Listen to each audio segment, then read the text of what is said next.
आगमन का चौथा सप्ताह, सोमवार, पहला पाठ, न्यायकर्ताओं का ग्रंथ, अध्याय 13, पद संख्या 2 से 7, 24 से 25। सोरा में दान वंश का मानोह नामक मनुष्य रहता था। उसकी पत्नी बांझ थी, उसके कभी संतान नहीं हुई थी। प्रभु का दूत उसे दिखाई दिया और उससे यह बोला, आप बांझ हैं, आपके कभी संतान नहीं हुई, किंतु अब आप गर्भवती होंगी और पुत्र प्रसव करेगी। आप सावधान रहें, आप न तो अंगूरी या मदिरा पिएं और न कोई अपवित्र वस्तु खाएं, क्योंकि आप गर्भवती होंगी और पुत्र प्रसव करेगी। बालक के सिर पर उस्त्रा नहीं चलाया जाएगा, क्योंकि वह अपनी माता के गर्भ से ईश्वर को समर्पित होगा। फिलिस्तियों के हाथों से इस्राएल का उद्धार उसी से प्रारंभ होगा। वह स्त्री अपने पति को यह बात बताते गई।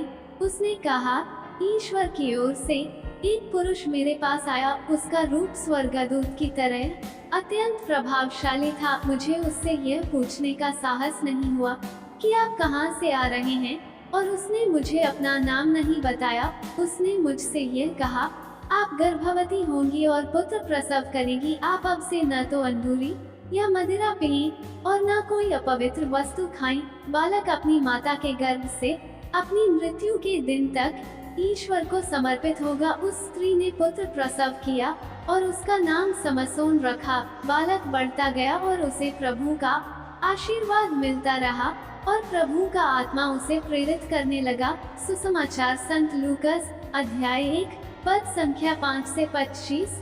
यहूदिया के राजा हेरोद के समय अबियस के दल का जकरियस नामक एक याजक था। उसकी पत्नी हारून वंश की थी और उसका नाम एलिजबेथ था। वे दोनों ईश्वर की दृष्टि में धार्मिक थे।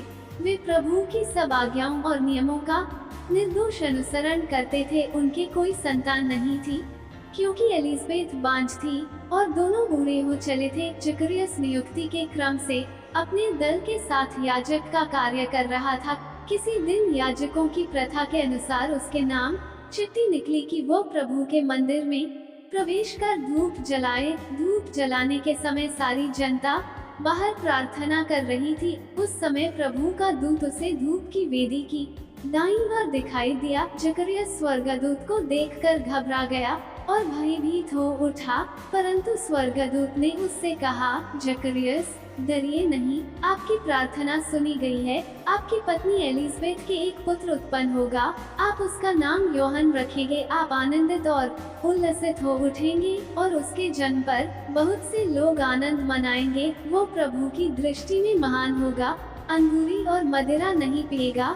वो अपनी माता के गर्भ में ही पवित्र आत्मा से परिपूर्ण हो जाएगा और इस्राएल के बहुत से लोगों का मन उनके प्रभु ईश्वर की ओर अभिमुख करेगा। वह पिता और पुत्र का मेल कराने, स्वेच्छाचारियों को धर्मियों की सद्बुद्धि प्रदान करने और प्रभु के लिए एक सुयोग्य प्रजा तैयार करने के लिए अलियस के मनोभाव और सामर्थ्य से संपन्न प्रभु का अग्रदूत बनेगा। जकरियस ने स्वर्गदूत से कहा, इस पर मैं कैसे विश्वास करूं, क्योंकि मैं तो बूढ़ा हूँ और मेरी पत्नी बूढ़ी हो चली है। स्वर्गदूत ने उसे उत्तर दिया, मैं गब्रिएल हूँ, ईश्वर के सामने उपस्थित रहता हूँ।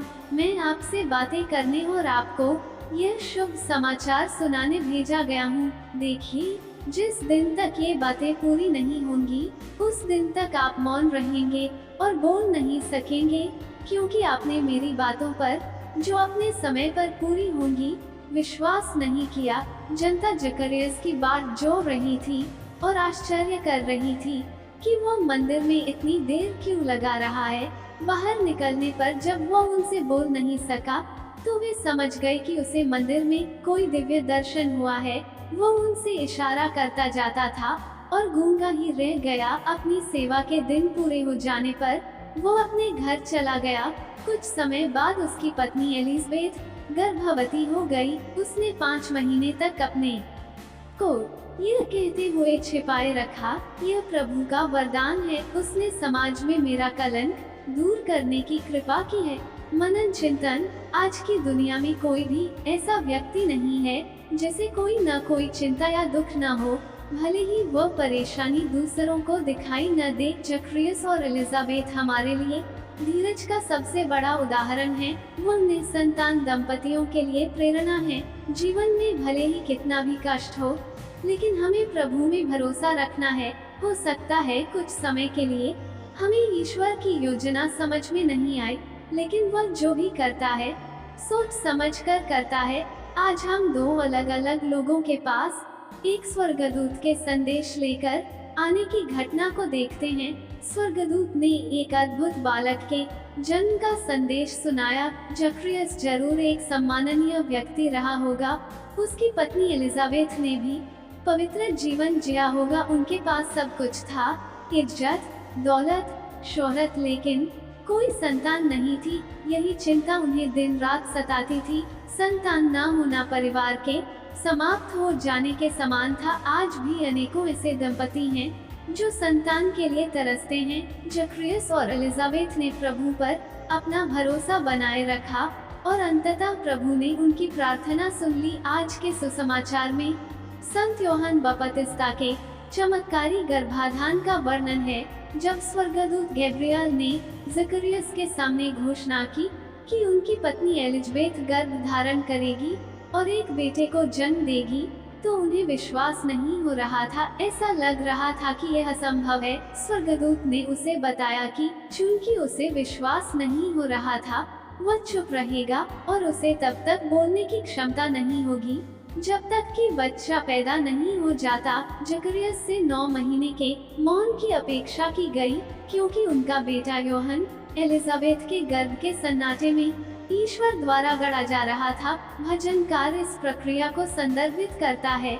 जब मैं अदृश्य में बन रहा था, जब मैं गर्भ के अंधकार में गढ़ा जा रहा था, तो तूने मेरी हड्डियों को बढ़ते देखा, तूने मेरे सब कर्मों को देखा। जब प्रभु ईश्वर उनके बच्चे के निर्माण का यह गुप्त कार्य कर रहे थे, तो जकरियस को मौन रहकर इस प्रक्रिया में साथ देना था, ताकि वे अपने स्वयं के परिवार में तथा मानव इतिहास में प्रभु के अद्भुत कार्य के रहस्य को स्वीकार करने के योग्य बन सके। सुसमाचार लेखक यह भी लिखता है कि एलिजाबेथ 5 महीने तक एकांत में रही। उन 5 महीनों के दौरान वो प्रभु के आश्चर्य को याद कर रही थी। सुसमाचार लेखक के अनुसार वह कहती रही, यह प्रभु का वरदान है। उसने समाज में मेरा कलंक दूर करने की कृपा की है। क्या यह देखना अद्भुत नहीं है कि उनके बीच प्रभु के कार्य के रहस्य स्वीकार करने के लिए पूरा परिवार कैसे इंतजार करता रहा। हमारे जीवन में भी प्रभु ईश्वर महान चमत्कारिक कार्य करते हैं। हमें भी चाहिए कि भाग दौड़ की इस दुनिया में मौन साधकर उन रहस्यों को ग्रहण करें। आमीन।